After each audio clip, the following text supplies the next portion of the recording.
শ্রেষ্ঠ নবী দিলাম রে তরিয়ে নিতে রোজ হাসরে।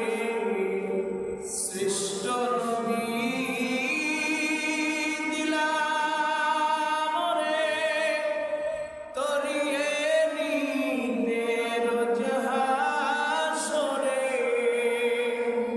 পথ না ভুলি তাই তো দিলে, পথ না ভুলি তাই তো দিলে, পাক কোরআনের বাণী খোদা তোমার মেহেরবানি।